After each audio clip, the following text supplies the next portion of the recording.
Père, je te remercie au nom de Jésus pour ce temps dont tu me fais grâce de venir passer avec les amis qui viendront entendre cette réflexion, qui viendront écouter cette réflexion, qui la partageront autour d'eux. Merci pour ta bienveillance et toute l'inspiration dont tu nous inspires et tu nous éclaires afin que nous puissions progresser dans tes voies et surtout progresser dans notre relation intime avec toi. C'est au nom de Jésus, Père, que je te prie et je te suis reconnaissant pour l'œuvre de ton esprit qui ne manque pas de venir nous enseigner, nous inspirer, nous éclairer de manière à ce que nous puissions aller de gloire en gloire. Amen. Bien-aimés, je suis très heureux de venir vous partager une réflexion qui sera en deux parties. Et avant de vous introduire dans cette deuxième partie sur le sujet « Prier la prière ». Prier et la prière. J'ai eu l'idée, tout du moins, d'introduire ce sujet par une illustration qui m'est venue il y a quelques jours sur la relation établie, la connexion établie entre nous et Dieu notre Père, une relation établie au nom de Jésus-Christ, ressuscité, corps glorifié. Pour ce faire, je vous partagerai cette illustration, cette image que j'ai eu l'occasion de voir dans un documentaire il y a quelques jours, ce qui d'ailleurs m'a inspiré sur le sujet. Peut-être que vous connaissez d'ailleurs ce que je vais vous partager en quelques mots. J'ai vu dans ce documentaire comment on a pu établir la relation par Internet où, en définitive, elle ne passe pas à proprement parler, je reprends les propos des techniciens, ne passe pas à proprement parler par les satellites, mais elle passe par la fibre optique, et cette fibre optique qui relie depuis la côte atlantique et particulièrement depuis la Vendée, qui relie avec les États-Unis. Donc ce sont des milliers de kilomètres qui ont été déroulés dans les fonds marins, un gros câble avec des fibres optiques de manière à établir une relation entre les pays et entre toutes les personnes qui sont reliées à la fibre optique. J'ai trouvé ça génial. Mais je me suis dit, en observant et en écoutant ce documentaire, qu'en est-il pour nous, chrétiens, et je dirais particulièrement pour un grand nombre de chrétiens, au niveau de cette relation personnelle, de cette communication personnelle avec notre Père. La prière, c'est justement ce qui permet d'établir, de tisser entre nous et notre Père, à commencer par là, donc la ligne verticale, c'est ce qui permet de pouvoir tisser une relation intime. Et la communication entre nous et notre Père, elle se fait au moyen de la parole, c'est-à-dire lorsque nous exprimons la parole de Dieu, nous reconnaissons la parole de Dieu et qui est le moyen pour nous de dialoguer avec le Père.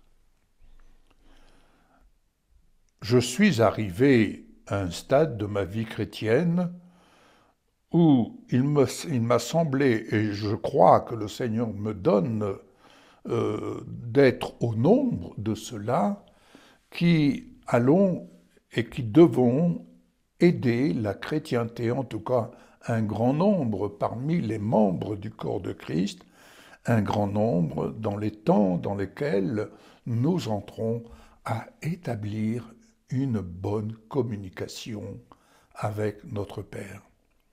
Alors pour établir une bonne relation avec notre Père, rien de mieux que de nous identifier et de nous identifier à sa parole, et en l'occurrence, non seulement nous identifier, mais nous approprier l'héritage de la foi, cet héritage qui n'est rien d'autre que la parole. Je reprends cette parole que je cite très souvent dans mes propos, mais qui me semble être l'illustration même de ce que je vous apporte comme réflexion quand l'Éternel dira à Josué que ce livre ne s'éloigne point de ta bouche. Autrement dit, la bouche exprime, c'est le langage. Et non seulement le langage, mais c'est par la bouche qu'on se nourrit. Donc, que ce livre ne s'éloigne point de ta bouche, autrement dit, nourris-toi du contenu de ce livre, nourris-toi de la parole, nourris-toi de mes promesses, médite-le jour et nuit, et parce que tu vas te nourrir jour et nuit, si je puis dire, à n'importe quelle heure du jour ou de la nuit, selon ce que tu en ressens, le besoin, le désir, alors tu réussiras dans ce que tu entreprendras. Cela revient dans cette notion de relation avec le Père, et j'insiste sur le fait de cette relation verticale. C'est là la première des choses, établir une bonne relation verticale. Alors, la prière, mes bien-aimés, n'a rien de compliqué. Lorsque Jésus enseigne à ses disciples comment prier, eh bien, il leur enseigne quelque chose de très simple. Notre Père, que ton nom soit sanctifié, que ton nom soit mis à part dans ma vie. Il insiste sur le fait d'établir ce dialogue avec notre Père. Et en établissant ce dialogue avec notre Père, on l'établit en reconnaissant ce qu'il est, en reconnaissant ce qu'il a fait de nous par pure grâce, en reconnaissant qu'il est le Tout-Puissant, en reconnaissant que sans lui nous ne sommes rien, en reconnaissant l'œuvre de son amour, en reconnaissant l'œuvre de son esprit qui vise à ce que nous travaillons à nous construire. L'œuvre de l'esprit nous vient en aide pour qu'on se construise en tant que pierre vivante, que nous nous construisions personnellement en changeant ce qui doit être changé. C'est-à-dire, quand je dis changer ce qui doit être changé, bien aimé, nous avons des habitudes à changer.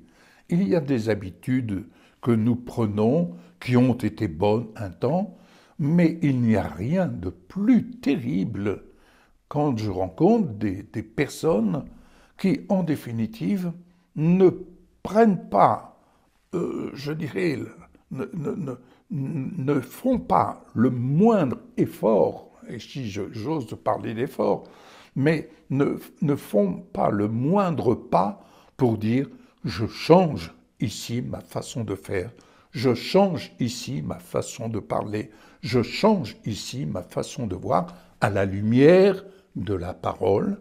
Et quand je dis à la lumière de la parole, cette parole qui s'exprime dans nos prières.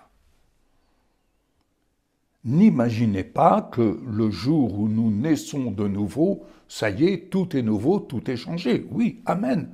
Mais il faut suivre l'œuvre de l'Esprit qui vise à ce que nous nous entretenions dans une relation vivante, une relation avec le Père. Une relation au nom de Jésus-Christ. Et dans cette relation verticale, il y a également la relation horizontale. Et là, prier et la vie de prière, lorsque nous nous trouvons avec d'autres personnes, des frères et sœurs, eh bien, la vie de prière a pour but, en définitive, de tisser des liens d'amour. Et quand je dis des liens d'amour, c'est-à-dire des liens d'amour selon l'Esprit de Dieu. Des liens d'amour qui visent à nous fortifier mutuellement. Et lorsque nous apprenons à nous exprimer et à exprimer le langage de la parole, ce langage qui nous est inspiré par l'Esprit de Dieu. Lorsque nous lisons la parole, il y a des choses, le Seigneur nous parle par sa parole. Et en apprenant à prier, on ne s'exerce pas à raconter nos petites misères, et puis Seigneur, tu vois ceci, et puis tu vois cela, et Seigneur, tu fais que... Non, ne prenons pas le Seigneur comme étant notre ouvrier, c'est nous qui sommes ouvriers avec le Père. Au nom de Jésus, toujours. C'est nous qui sommes ouvriers avec sa parole. Et pour être ouvrier avec sa parole, on apprend à prier. Et lorsque nous prions ensemble, ne négligeons pas cette vie de prière, parce que cette vie de prière, lorsque nous l'exprimons selon l'Esprit, eh bien, elle tisse des liens d'amour, car lorsque nous exprimons ce que le Seigneur nous met sur le cœur, soyez assurés qu'il suffit d'un mot dans ce que vous exprimez qui va édifier votre frère, votre sœur. J'aime à parler de la dernière prière que j'ai eu la grâce d'exprimer à l'encontre de mon Père spirituel et en sa présence. Ce temps de prière, eh bien, j'ai été le chercher dans la présence du Seigneur. Et cette prière m'a beaucoup marqué. Elle est, je dirais, imprimée sur mon cœur. En ce sens que ce soir-là, lorsque j'ai prié pour mon Père spirituel, il en avait besoin.